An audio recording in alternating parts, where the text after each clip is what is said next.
think வருஷம் வருஷம் vote போடுவேன். சில டைம்ஸ் இட் ஆ இல்லை ஆமாம் 5 வருஷத்துல சாரி. பட் ஐம் சேயிங் ஒரு சில times you can be out station, சில டைம்ஸ் ஒரு வேலைக்கா we can be out, we can be sick.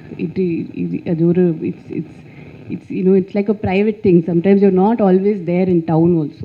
So I don't know. Sometimes privately also we vote. அது online கூட இருக்குல்ல. So it's not always every time everything is publicized. There is a private side to life also.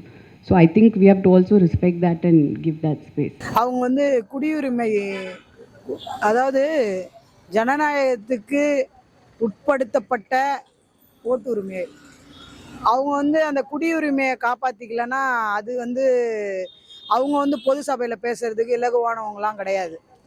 பொது சபையில் பேசுறதுக்கு முன்னாடி தனி சபையில் பேசுறதுக்கு முதல்ல வந்து குடியரசு நியமன கட்டுப்பாட்டுக்குள்ளே வரணும். ஓட்டுரிமை வந்து பயன்படுத்தாத குடிமகளே அல்லாத ஒரு பிரிவினை சார்ந்தவங்க அவங்க வந்து வீட்டுக்குள்ளேயே வந்து சரியான முறையில் திட்டவட்டங்களில் இயங்காத பட்சத்தில் வெளி உலகத்துக்கு வந்து பிரயாணப்பட வேண்டாம். ஏன்னா வீட்டுக்குள்ளேயே சில திருத்தங்களை கொண்டு வந்துட்டு தான் சமூக நீதியை பற்றி பேசணும். சமூக நீதியை பற்றி பேசுறதுக்கு முன்னாடி வீட்டுக்குள்ளே என்ன நடக்குதுன்னு பார்க்கணும். அவங்க வீட்டுக்குள்ளே அரசியல் பண்ணுறாங்க. ரசிகர் சங்கத்தின் மூலமா நிறைய அரசியல் பண்ணிட்டு இருக்காங்க வேகமாக. அந்த அரசியல் வந்து ஏதோ ஒரு விதத்தில் நாளைக்கு அவங்க குடும்ப விஷயத்துக்கு நல்லது செய்யும். அந்த குடும்ப விஷயத்துக்கு நல்லது செய்யும் போது அதை நம்ம பாராட்டி ஆகணும். ஆனால் ஜனநாயகத்தின் அடிப்படையில் அவங்க குடியுரிமை தகுதியை இழந்துட்டதை தான் நான் நினைக்கிறேன். ஏன்னா ஓட்டுரிமை வந்து ஒவ்வொரு இந்திய குடிமகனோட உரிமை. அதனால் அதை போடாத பட்சத்தில் அவங்களுக்கு அந்த தகுதி இருக்காங்கிறத நான் சாதாரண ஒரு குடிமகளாக இருந்து சொல்லணும்னா அவங்க குடிமகளே அல்ல. வருஷம் வருஷம் ஓட் போடுவேன். சில டைம்ஸ் இல்லை ஆமாம் 5 வருஷத்துல சாரி. பட் ஐம் சேயிங் ஒரு சில times you can be out station, சில டைம்ஸ் ஒரு வேலைக்கா we can be out, we can be sick. அது ஒரு it's like a private thing. Sometimes you're not always there in town also.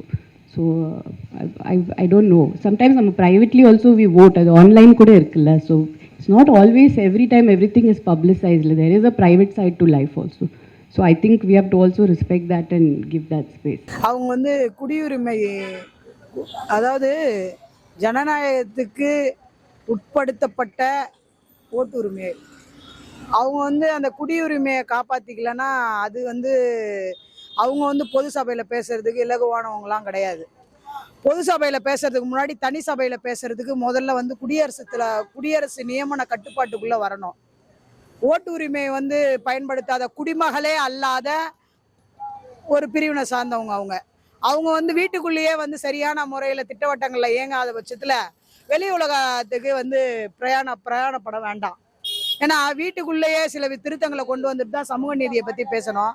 சமூக நீதியை பற்றி பேசுறதுக்கு முன்னாடி வீட்டுக்குள்ளே என்ன நடக்குதுன்னு பார்க்கணும். அவங்க வீட்டுக்குள்ளே அரசியல் பண்ணுறாங்க. ரசிகர் சங்கத்தின் மூலமா நிறைய அரசியல் பண்ணிட்டு இருக்காங்க வேகமாக. அந்த அரசியல் வந்து ஏதோ ஒரு விதத்தில் நாளைக்கு அவங்க குடும்ப விஷயத்துக்கு நல்லது செய்யும். அந்த குடும்ப விஷயத்துக்கு நல்லது செய்யும் போது அதை நம்ம பாராட்டி ஆகணும். ஆனால் ஜனநாயகத்தின் அடிப்படையில் அவங்க குடியுரிமை தகுதியை இழந்துட்டதை தான் நான் நினைக்கிறேன். ஏன்னா ஓட்டுரிமை வந்து ஒவ்வொரு இந்திய குடிமகனோட உரிமை.